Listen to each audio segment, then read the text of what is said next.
mendoakan Amerika presidennya damai dengan Indonesia karena dunia ben gak geger katanya. Nah, lepas dari cara beliau ngendikan seperti itu, kita bisa menfekihkan memang wa ma arsalnaka illa rahmatal lil alamin, bahwa agama ini memang untuk rahmat bagi semua. Nah, maksud saya bisa matur ini ke Habibidin, ke keluarga, bahwa penafsir standar itu kedah wonten supaya nanti tidak versinya yang murat-marit. Karena kita punya pengalaman kan, sebesar Rasulullah saja nyuwun sewu terjadi hadis apa? Maudhu. Ya, jadi harus dikawal secara apa? Ilmu. Siapa yang ya tentu yang paling kita dengar ya, yang masyhur itu ya Habib Umar lah misalnya, yang di luar keluarga Kudus ada Habib Umar, ada Habib Lutfi, orang-orang. Dan tapi apapun itu, kita ini juga membantu secara fikih dalam menafsirkan itu, bahwa ketika beliau dekat dengan Umaro tidak untuk khaldun nafsi, tidak untuk jam ilmal, tidak untuk menang-menangan, tidak untuk jam ilmal, tapi untuk limaslahatil amah, untuk kemaslahatan apa? Bersama, untuk umum. Apalagi tadi saya dengar sendiri dari Habib Idin, nanti ketika Habib Ja'far jadi ikon di makam Peloso juga keluarga ada minta tadi. Artinya tidak minta itu ya memang kita sudah dilatih untuk ikhlas itu. Soal nanti nyuwun sewu manajemen makom karena mungkin kebanyakan hasilnya terus mikir untuk pondok tahfidz nggih monggo, tapi itu tidak dari keluarga tapi murni dari apa? Manajemen yang ya pengelola kelurahan sendiri. Kalau kita sendiri tidak. Terus yang ketiga, bahwa sejarah orang-orang soleh memang harus dimaklumatkan supaya orang itu masih ingat Allah dan Rasul. Jadi saya sering baca di kitab-kitab awwalu hadaddin al-i'lam. Pertama agama ini muncul karena dimaklumatkan. Sehingga Rasulullah ketika rawuh dawi Gua Hira, beliau pertama itu naik gunung Sofa terus memaklumatkan kalau beliau itu nabi dengan semangat asyhadu alla ilaha illallah wa asyhadu anna muhammadar rasulullah. Nah, Habib Ja'far dengan segala keterkenalan majdzubnya, beliau ngendikan tuh mesti diulang-ulang syahadat wali-wali yang sudah kabundut. Mungkin kalau Anda dengarkan itu mungkin biasa, mungkin karena tidak wali, itu yang jelas itu. Kedua, ada ahli fikih. Tapi kita yang ahli fikih itu ngerti, wali-wali sudah kabundut kalau nggak disebut lagi ya lupa, apalagi artis. Cuma Habib Ja'far caranya seperti itu. Beliau sering memberi hadiah Fatihah. Karena orang sekarang itu belanja demi belanja gambarnya artis, lihat film dan apalnya tokoh-tokoh film, sampai yang di luar negeri juga hafal. Tapi wali-wali yang sudah kabudut dah hafal. Nah, semangat beliau menyebut itu ada filosofinya. Itu yang nggak wali pasti tidak paham, yang nggak ahli fikih yang nggak paham, malah geremeng kadang. Di bulan baleni maksudnya ini serabakat soleh lah ya, seperti ini, semoga tobat ya. Jadi itu ada teorinya. Quran sendiri ceritanya juga yang diulang-ulang. Jadi itu ada filosofinya. Itu kan sama dengan semua kiai meskipun monoton selalu bilang wa ala alihi wa sahbihi ajmain. Kata ajmain ini penting karena ciri khas ahli sunnah itu menghormati semua sahabat. Kata wa alihi juga penting karena ciri khas ahli sunnah itu menghormati alun nabi. Makanya kata Basim Asy'ari wa nuhibbu ahlal bait wa nu'azzimu ahlal bait wa nu'azzimu jami'a ashabi Rasulillah. Ciri khas kita ahli sunnah adalah menghormati ahlul bait, memuliakan ahlul bait dan menghormati semua sahabat. Jadi kalimat ini seakan-akan diulang-ulang wa ala alihi washabihi ajmain, tapi ini maklumat sebuah akidah, maklumat sebuah ciri khas. Lah nanti kalau bangun makom juga diniati gini, ini maklumat bahwa bangsa kita menghormati wali, menghormati habib, bukan gagah-gagahan terus seperti itu ndak. Ma'adzallah min dzalik itu ndak akan, tapi sebagai ikon kita bangga, kita tabahi kalau dalam bahasa Arab dengan eksistensi Habib Ja'far. Jadi saya beberapa kali dengarin beliau ketika dengan Pak Jokowi, dengan Gus Ali, dengan Mbah Mun, terus terakhir dengan saya di sini, kenangan saya itu harus difekihkan. Jadi ketika beliau kesini biasanya dikawal dari Mapolda, dari Mapolda. Kemarin saya juga melihat acara pemakaman. Saya pas itu baru datang dari Situbondo. Jadi semua itu harus difekihkan. Sehingga dalam fikih misalnya dijelaskan ketika Nabi nyurati raja-raja itu ila maliki qaisar, ila malikir rum, ila qaisar. Itu kata ulama-ulama, Nabi itu ngakui jabatan dunia. Buktinya raja-raja juga oleh Nabi dipanggil malik, dipanggil apa? Raja. Jadinya Nabi nggih kersa apa ngakui eksistensi hukum yang sedang apa? Yang sedang berlaku. Ya tentu tidak yang tidak yukhalif ya tidak bertentangan dengan syariat. Jadi saya mohon pilihan-pilihan beliau dekat dengan Kapolri, Presiden atau dekat dengan Umaro jangan ditafsirkan macam-macam, tapi tafsirkanlah bahwa semua ingin kita ini baik-baik saja, baik urusan yang terkait ulama maupun terkait apa? Umaro. Dan itu yang diihyai seperti itu, al ulama wal umaro tau aman. Ulama dan umaro itu saudara kembar, saling meleng. Saya sebagai kiai itu juga gak bisa bayangkan berantas narkoba dengan penyelundupan seperti itu. Yang punya otoritas itu polisi. Kita gak bisa bayangkan kan seperti pemerkosaan, penggarungan, pembunuhan itu gak bisa bayangkan kalau gak ada apa? Polisi. Nah anggap saja Habib Ja'far itu ikrar bahwa kita ini butuh negara.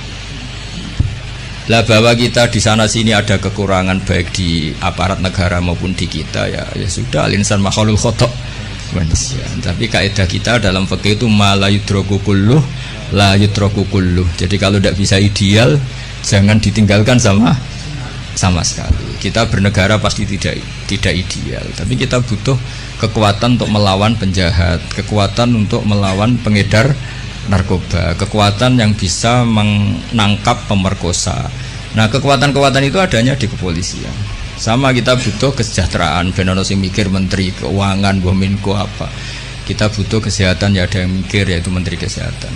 Karena kalau sing mikir kiai terus bentuknya kadang-kadang kayak rondo jimat gitu.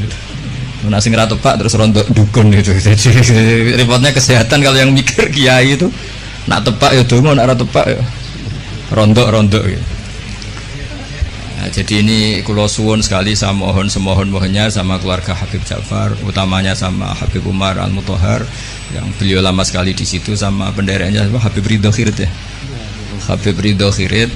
Saya tahu banyak beliau karena memang saya termasuk orang yang mencintai beliau. Coba tafsir-tafsir fikih ini kita hidupkan supaya enggak ada tafsir yang macam-macam gitu. Jadi boleh kasih saran? Iya gimana? Kalau saya ya kan Habib Ja'far mendingan jenengan ya kan, mungkin kalau Habib Umar itu terlalu sibuk ya kan, jenengan punya orang yang bisa menulis sejarahnya Habib Ja'far, jenengan yang mengkoreksi. Oh ya, saya yang pokoknya yang bagian fikih insyaallah saya ikut bibitinnya nanti. Itu lebih bagus. Jadi versi-versi yang tadi kayak beliau dekat dengan Pak Jokowi jangan dilihat karena Pak Jokowi presiden top, bukan, dengan Pak polisi pun, dengan camat pun atau dengan rakyat kecil pun beliau.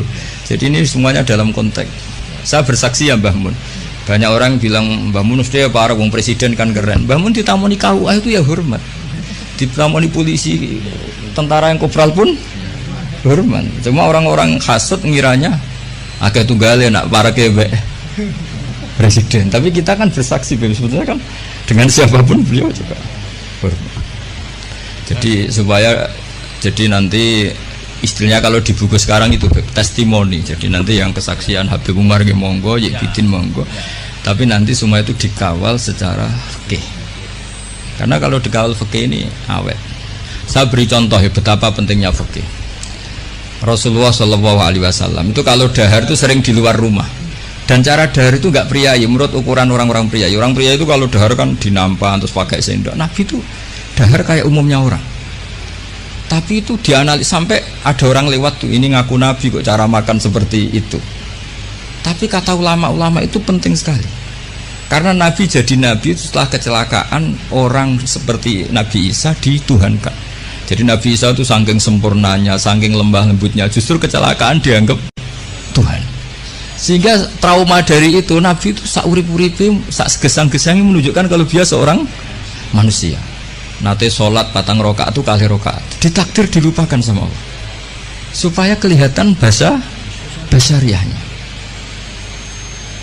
Orang yang gak ngerti fikih dianggap nak dalam murah agak apa dianggap beda bakule ribet kan. Jadi penafsiran ini penting sekali. Nah akhirnya ulama-ulama kenapa Nabi dahar di depan umum. Bahkan Nyon Sewu pernah juga di depan umum Nabi itu dimarahin orang. dimarahin orang macam-macam, Nabi ya sabar. Sampai beberapa kali dimarahin. Tapi akhirnya orang itu sungkem terus iman. Ini orang Yahudi. Saya membaca alamat Nabi ada di kamu semua, kecuali satu yang belum saya jumpai, yaitu ketika dimarahin, dimaki-maki, nambah-nambah khilmannya, sifat sayangnya, sifat sopannya. Dan sekarang saya temukan sifat itu pada Anda, maka asyhadu alla ilaha illallah wa anna kamu Rasulullah. Jadi fikih ini harus dibaca. Seorang lagi, fikih ini harus dibaca.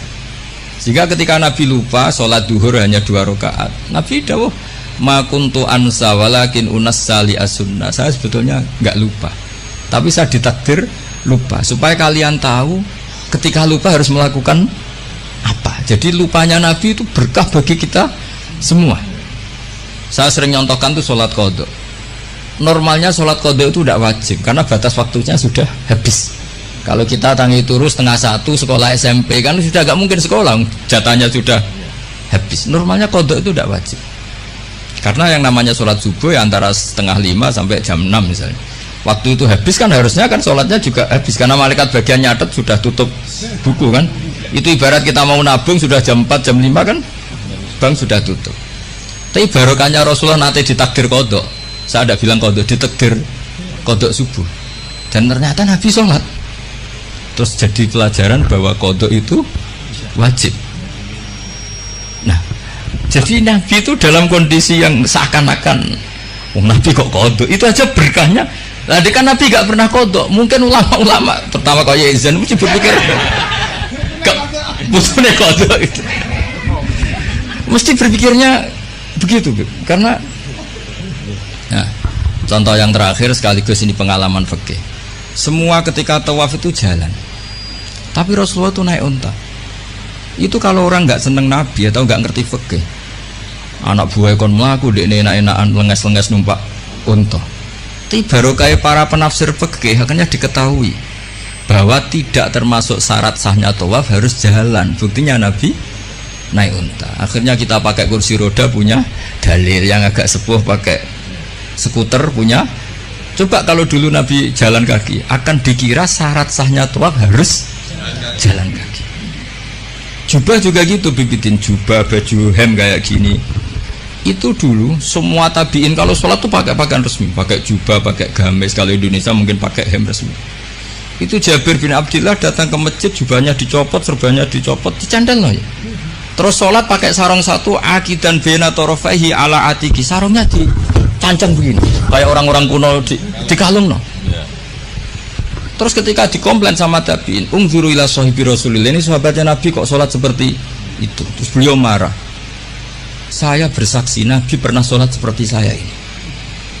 Akhirnya barokahnya itu orang tahu batas minimal aurat, yaitu mabena surah. Andai kan semua sholat mulai dulu jubahan pakai gamis, pakai hem, akan dikira syarat sahnya harus seperti ini. Tapi barokahnya itu orang yang pakai celana seperempat ngisore dengkul pasangon atau pas apa di sawah bisa sholat karena memenuhi syarat. Jadi itu hebatnya Rasulullah SAW. Jadi ketika beliau dengan standar gamis imamah yaitu kondisi terbaik karena pakai pakaian ketika pakai sarung diikatkan juga kondisi terbaik karena itu maklumat ilmu bahwa ini standar minimal untuk satrul aurah. Itu hebatnya Nabi. Pas pakai pakaian resmi ya adnal halat, pas pakai pakaian paling minimal juga a'lal halat. Jadi gimana pas pakai a'lal halat ya a'lal halat, pakai adnal halat juga a'lal halat. Jadinya Nabi ketika pakai kamis, pakai imamah juga kondisi terbaik karena pakai pakaian. Ketika Nabi hanya pakai sarung satu dan menutupi aurat juga kondisi terbaik karena sebagai maklumat secara ilmu bahwa itu batas aurat. Jadi apa? Nabi ketika sholat juga kondisi terbaik, ketika dahar juga kondisi terbaik karena dahar Nabi memaklumatkan aku ini mau terima Nabi ora pangeran. Jangan sampai Nabi dahar terus Nabi kok pegawai ngemil, itu tidak bisa. Nabi dahar sekaligus memaklumatkan nafyul uluhiyah bahwa saya tidak Tuhan karena Nabi jadi Nabi setelah Nabi Isa. Di sini hebatnya Quran ketika nyifati Nabi era Rasulullah, wa ma arsalna qablaka minal mursalin illa innahum la ya'kuluna ta'ama wa yamshuna fil aswaq. Jadi makanya saya sering dengar Habib Ja'far kecilnya sering main layangan, sering dolanan ayam. Itu menurut saya filosofinya orang tuh tidak perlu bagian nunggu punya alpat tabungan miliatan, cacilek dolanan pitik ya seneng. Butuhnya dunia ku syukur dolanan pitik ya dolanan pitik. Tapi tidak iso jodoh. Intinya itu bisa kok ditafsirkan secara apa? Nabi itu kalau ada sahabat dolanan manuk ya seneng. Ya Umair mafa'alan nughair, cum manukmu piye cum? Aku tak cilik. Itu. Jadi cobalah ini ditafsirkan tadi secara fikih supaya hal-hal yang basyariah itu menjadi makna yang luar biasa. Kayak tadi Nabi itu menunjukkan basyariahnya. Tapi itu bagus karena beliau jadi nabi setelah Nabi Isa yang gara-gara pesonanya terlalu magis, kebablasan dianggap Tuhan. Tapi Nabi enggak, kayak umumnya orang. Dahar ya kayak umumnya orang, cara berpakaian ya kayak umumnya orang. Kadang-kadang ya dineng bojone sak wulan, macam kayak umumnya orang. Masyhur gitu Nabi nanti ya amang kesuwan ya setahun nih. Setahun kesuwan ya ono riwayate. Jadi saya ingin lah. Makanya beberapa ulama setiap nulis sifat wajibnya Nabi itu mesti apa? Sifat wajibnya papat, misalnya mukhalif papat, mesti menetapkan satu sifat jaiz. Ini ku al-a'rad al-basyariyah. Nabi juga punya sisi kemanusiaan. Tapi ini menjadi luar biasa karena bentuk perlawanan terhadap nafyul uluhiyah, bahwa seorang nabi enggak boleh dituhankan. Ini penting sepenting-pentingnya. Makanya ketika Nabi wafat, saya ulang lagi, ketika Nabi wafat, itu Sayyidina Umar kurang dekatnya sama Rasulullah, kurang pinternya Sayyidina Umar. Ketika Nabi wafat gak terima dia. Mangqala inna Muhammad qad mata qata'tu unuqah. Siapa yang bilang Muhammad mati tak bunuh. Innama huwa yunaji rabbah kama yunaji Musa rabbah. Beliau sedang munajat. Marah-marah. Lah orang mau gak bilang kabudut gimana? Nyatanya cara lahir kabudut. Akhirnya Abu Bakar datang, terus Umar dileraikan dengan dibacakan ayat afa immata wa ma Muhammadun illa rasul qad khalas min qablihi rusul afa immata au qutilang qalabtu. Jadi ketika Nabi kabundut dengan cara yang wajar, itu juga mendapat derajat yang setinggi-tingginya karena itu bentuk maklumat juga bahwa beliau adalah tidak Tuhan. Andai kan Nabi kabundut kayak Nabi Isa diangkat ke langit, juga bisa saja jadi tragedi di Tuhan dan beliau itu orang paling nggak ingin dituhankan. Jadi semuanya ini spesial itu. Apa semuanya ini? Jadi yang biasa saja itu spesial.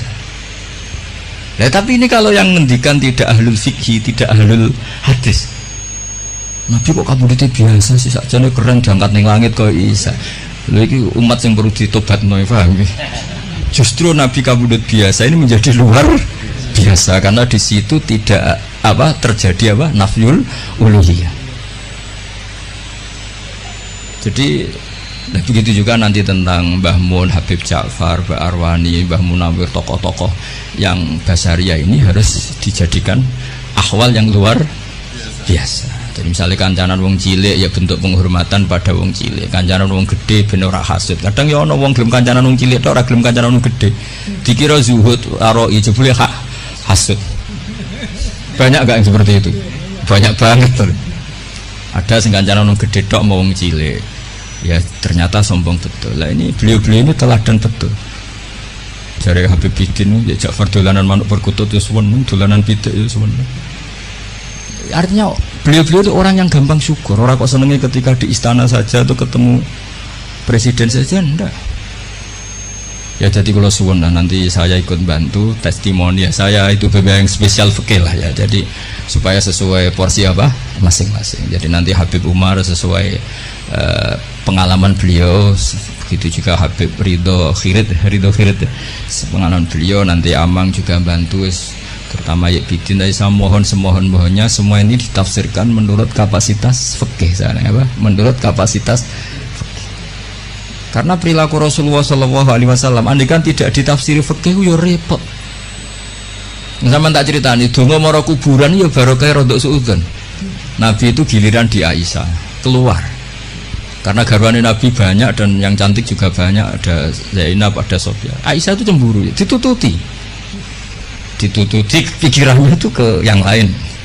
Ternyata Nabi itu merobaki terus Nabi ngendikan assalamualaikum daroko. Jadi itu riwayat berdasar cemburu, berdasar rodok suudzon, tapi barokah itu ada riwayat Assalamualaikum warahmatullahi qaumil mukminin.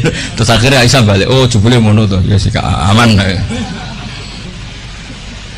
Jadi sholat tahajud juga gitu. Betapa Rasulullah itu orang yang luar biasa. Ketika sare jatahe ning Aisyah. Kenangannya Aisyah hatta massa jildi jildah. Tapi Aisyah yang cantik itu perawan. Aisyah itu saya senang sekali ketemu engkau. Orang Jawa lagi seranjang dengan beliau. Tapi apa pamitnya Nabi? Ya zani putune kudu niru ya kowe. Dari ini ata'abbadu li rabbi. Aku keihak, aku tak ambek pangeran. Dari ini ata'abbadu li rabbi. Terus sholat. Ya dikira Aisyah sholatnya rakaat. Ternyata sholat tuh sampai subuh. Padahal ngarepe Aisyah, ngarepe Saudah banyak penafsirnya. Ini di depan Aisyah. Dan pas rukun, terus dicatat pas rukun. Nah sama tahajud kan pas dineng. Sekali rukun serang arah tahajud kan. Ini pas apa ya? Pas rukun. Pas Aisyah, tidak Saudah. Mana Aisyah terus entek tuh. Aku sing ayune ngene ditinggal sholat asik sampai subuh. Makanya protesnya. Ngapain kau begitu ya Rasulullah? Qad ghafara wa laka ma taqaddama min dzambika ma ta'akhkhar. Jadi aslinya orang niat takok. Ya rada niat protes. Nabi jawab afala akunu abdan syakur. Jadi ini Rasulullah SAW. Semua perilakunya itu hebat. Tapi Nabi nanti kalau lihat santrinya main tahajud terus jangan ngamuk. Innali ainika haqqan wali zaujika. Kok ngono cung bojomu ya duwe hak ngene. Jadi kayak apa? Jadi saya mohon jadi Nabi ketika adnal halat kayak pakaian tadi, pakai sarung dilipatkan itu namanya adnal halat, pakaian paling minim. Tapi itu secara ilmu menjadi a'lal halat karena menjadi ilmu bahwa pakaian aurat batasnya satu aurat hanya segitu. Andai kan Nabi selalu pakai jubah dan selalu pakai hem resmi, akan dikira syarat sahnya sholat harus sesempurna itu. Ya, saya ulang lagi ya, jadi ingat ya, Nabi ketika memilih adnal halat itu hakikatnya tetap a'lal halat. Jadi ketika Nabi biasa-biasa saja, tetap ini secara fikih hasilnya luar biasa. Karena di sini ada maklumat hukum. Ya begitu juga nyun sewu ketika Nabi lupa, sanukriuka fala tansa illa masyaallah. Andai kan Nabi tidak pernah lupa, Nabi kan pernah zuhur 2 rakaat. Terus beliau kondur setelah di pintu ada sahabat yang agak kurang peradaban karena masih baru lah. Aku siroti sholatu amnasita ya Rasulullah, ini sholat model qasar apa memang kau lupa? Sahabat-sahabat yang terpelajar Abu Bakar Umar kan tidak berani matur. Nabi masih jawab, kullu dzalika lam yakun, itu tidak ada semua. Hanya Nabi kembali ke mihrab. Ahakun maqalahu dzulyatin, tadi yang dikatakan dzulyatin apa benar? Iya ya Rasulullah, engkau tadi sholat 2. Sahabat yang kayak kula mun seneng, wah ini sholat duhur model baru, berarti mulai besok 2 rakaat dianggap nasah mansuh. Makanya kita tidak tanya karena inginnya itu memang nasah mansuh. Tapi apa yang terjadi? Nabi terus takbir nambahi 2. Nah, semenjak itu diketahui kalau sholat lupa, ya sudah tinggal nambah jumlah yang dia lupa. Jadi lupanya saja barokah. Jadi semua yang dilakukan Nabi lupanya saja barokah. Ditakdir kodok saja barokah. Termasuk dicurigai bojo, dikiting sampai itu ya barokah. Akhirnya ditemukan assalamualaikum warahmatullahi mukminin wa inna insyaallah bikum. Dan itu akhirnya yang jadi dalil tahlil. Saya punya kitab namanya itu Tajul A'ros fi Qutbi Habib Soleh bin Abdillah Al-Attas. Itu diantara dalilnya orang tahlilan atau baca Quran di kuburan. Itu dalilnya itu hadis itu. Hadhihi kalimatun ghairul Quran. Ini kalimat tidak Quran, yaitu assalamualaikum darokomim. Dan kalimat ini tanfaul mayyita. Karena Nabi tidak mungkin ngendikan sesuatu yang tidak ada gunanya. Kalau kalimat yang tidak Quran saja tanfaul mayyita, manfaati ke mayit, apalagi kalimatul Quran. Lagi-lagi barokah. Padahal itu peristiwanya dikiting tadi. Dicurigai tadi. Jadi saya mohon nanti buku tentang beliau itu segera diterbitkan keluarga dengan niat supaya versi itu tidak berseliweran. Sama seperti Rasulullah, akhirnya ada hadis sahih macam-macam. Kenapa ada hadis sahih? Supaya yang maudhu ini tidak berseliweran. Nggih, ngaten mawon matur nuwun sanget. Assalamualaikum warahmatullahi wabarakatuh.